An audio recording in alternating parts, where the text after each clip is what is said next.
नमस्कार शेतकरी बंधूंनो, आज गुरुवार 5 फेब्रुवारी 2026 आज दुपारनंतर तुरीच्या दरात कोणते बदल पाहायला मिळाले, काय मिळतोय नया तुरीला बाजारभाव पहा मित्रांनो. पण अजूनही चॅनलला सबस्क्राईब केले नसेल तर चॅनलला सबस्क्राईब करा, कारण जेणेकरून असेच बाजारभावाचे व्हिडिओ आपल्याला सुरुवातीला पाहायला मिळतील. मित्रांनो, पहिली बाजार समिती आहे आवक आलेली आहे शेगावला पांढऱ्या तुरीला. शेगाव या ठिकाणी कमीत कमी दर मिळालेला आहे तुरीला 7,400 रुपयाचा. सर्वसाधारण दर मिळाला 7,900 रुपये, तर जास्तीचा दर मिळाला 7,900 रुपये. पुढील बाजार समिती आहे तुळजापूर. तुरीचा वाण पांढऱ्या तुरीला आवक आलेली आहे 67 क्विंटलची.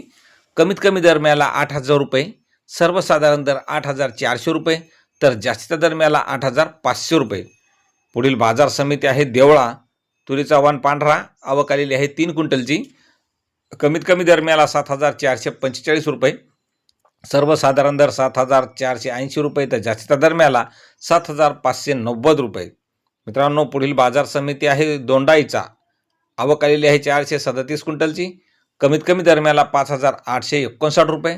सर्वसाधारण दर 8,051 रुपये, तर जास्तीचा दर मिळाला 8,300 रुपये. मित्रांनो, नांदेड आवक आलेली आहे समोरची. नांदेडला तुरीला आवक आलेली आहे 40 क्विंटलची. कमीत कमी दर मिळालेला आहे नांदेड या ठिकाणी 8,000 रुपये. सर्वसाधारण दर सुद्धा 8,000 रुपये, तर जास्तीचा दर मिळाला 8,220 रुपये. पुढील बाजार समिती आहे राहुरी वांबेरी. आवक आलेली आहे 15 क्विंटलची. कमीत कमी दर मिळाला 8,100 रुपये. सर्वसाधारण दर मिळाला 8,265 रुपये, तर जास्तीचा दर मिळाला 8,500 रुपये. मित्रांनो, पुढील बाजार समिती आहे पैठण. आवक आलेली आहे 55 क्विंटलची. कमीत कमी दर मिळाला आहे 8,000 रुपये. सर्वसाधारण दर 8,031 रुपये, तर जास्तीचा दर मिळाला 8,100 रुपये. मित्रांनो, पुढील बाजार समिती आहे भोकर. आवक आलेली आहे 28 क्विंटलची. कमीत कमी दर मिळाला 8,655 रुपये. सर्वसाधारण दर सुद्धा 8,655, तर जास्तीचा दर सुद्धा 8,655 रुपये मिळाला.